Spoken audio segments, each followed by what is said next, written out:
Leo tumetembelea kujionea mwendelezo ama mwenendo wa ujenzi wa hatua za awali kuhakikisha kwamba eneo la Yanga lililopo Jangwani jijini Dar es Salaam hali ipoje mpaka sasa hivi. Kumbukwe rais wa klabu ya Yanga aliahidi kwamba watajenga uwanja wa kisasa katika eneo hili na katika ahadi yake aliweza kuliwasilisha hilo kwa wanachama wa Yanga, na hatua za awali ambazo walizifanya viongozi wa Yanga ni kuhakikisha wana sign mkataba na mfadhili wa klabu hiyo Ghalib Said Mohamed, na kama unavyoona mpaka sasa hatua ambazo zinaendelea katika maeneo haya ni ujazwaji wa vifusi. Vifusi vimewekwa vingi sana, vipo katika maeneo haya, na kwa level ambao wanaitafuta Dar es Salaam Young Africans, unaona kwamba kuna kitu wanakitafuta katika eneo hili na kuhakikisha kwamba wanapata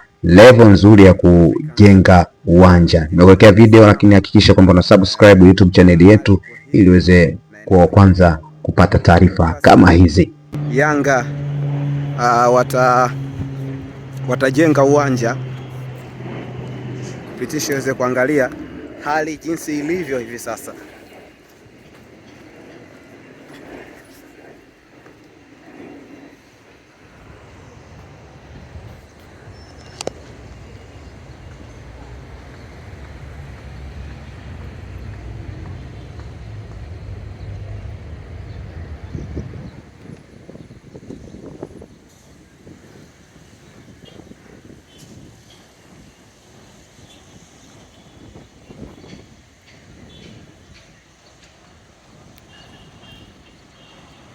Makao makuu ya Yanga. Basi kwa wale wachimba dawa wale eneo hili wasichimbe dawa. Yanga wana jambo lao, wanataka kujenga uwanja.